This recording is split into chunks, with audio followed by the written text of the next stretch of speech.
তো আমরা মংলা বন্দরের উদ্দেশ্যে যাচ্ছি। মংলা বন্দরের আমাদের যেহেতু সকল গেট পাস করা ছিল, সো আমরা গাড়ি নিয়ে আমরা মংলা বন্দরে চলে গিয়েছি। যাওয়ার পর আমাদের যে শেডেগুলো আমাদের গাড়িগুলো ছিল, সেই গাড়িগুলো আমরা পর্যবেক্ষণ করলাম, কোথায় কোন গাড়িগুলো আছে, কী অবস্থায় আছে।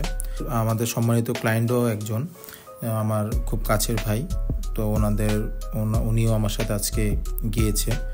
সো উনি সহ আমরা বন্দরের ভিতরে ঢুকে কী কী গাড়ি আছে আমাদের গাড়িগুলো উনি দেখলো, পাশাপাশি আমিও আমাদের গাড়িগুলো পর্যবেক্ষণ করলাম।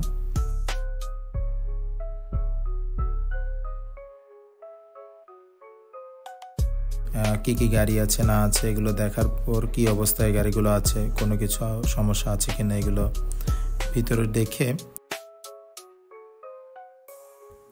যেহেতু মংলা কাস্টমস বা যে কোনো কাস্টমসে গাড়িগুলো বের করতে আমরা গভর্নমেন্ট ডিউটি দিতে হয়। গভর্নমেন্ট ডিউটি দেওয়ার পর আমাদের এসআই কোটা একটা পেমেন্ট করতে হয়, তারপরে সিরিয়ালে গেট পাস হওয়ার পর গাড়িগুলো বের করা হয় শেড থেকে।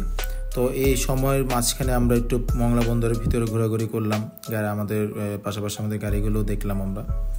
তো এখন শেষ মুহূর্তে আমরা আমাদের যে গাড়িগুলো আছিল সেগুলোকে লাইন আপ করা হয়েছিল। আর মোটামুটি এখানে সব আমাদের অন্য যারা ব্যবসায়ী ভাই যারা গাড়ি এনে থাকেন তাদের গাড়িগুলো লাইন আপ করা হয়েছিল। তো সব গাড়িগুলো একসাথে লাইন আপ করে একে একে করে গাড়িগুলো ডেলিভারি করা হয়।